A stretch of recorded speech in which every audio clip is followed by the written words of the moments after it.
Heading to the city from south of the river, there's a frequent bus network and two main train lines, the Fremantle and Mandurah lines.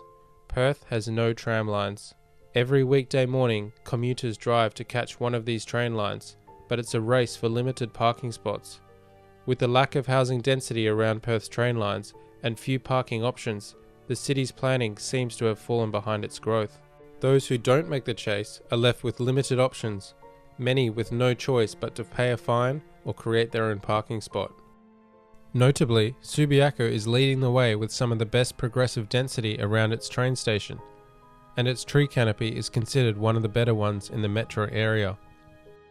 Although Perth's cycling networks compare favourably globally, offering beautiful rides along the river and coastline, the city's sprawl and long distances make cycling to work less practical for many, with 70% of people still commuting by car. And for those who drive, the struggle doesn't end there. In the city, parking is just as competitive, with spaces filling up fast and some charging $22 an hour for drive-in parking. If they receive a parking fine, it can cost up to $200.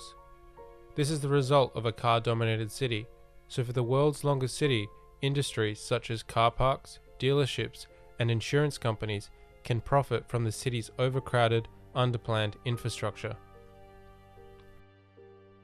Perth is a multicultural city and currently Australia's fastest growing capital city, with over 65,000 new permanent migrants arriving in the last year.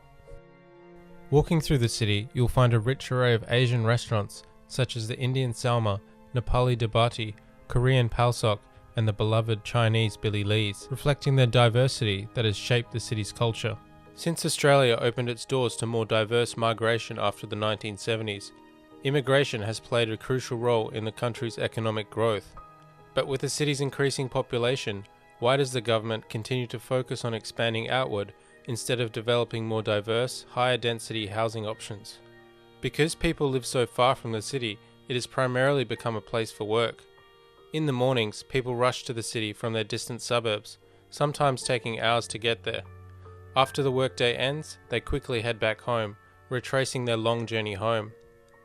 As the city is fueled by the work week, at times and in some places, it can feel like a ghost town.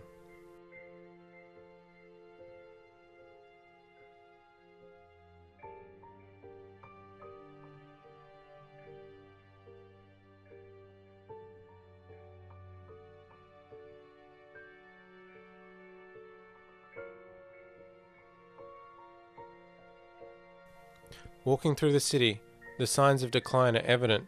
Vacant shop fronts, for lease signs plastered on the windows, and empty shelves where retailers once thrived. Some buildings and land in the city centre sit unused, as owners land bank them, waiting for values to rise rather than activating the space. If there's one thing I learned from my journey so far, it's that Perth has lacked a proper plan for its future.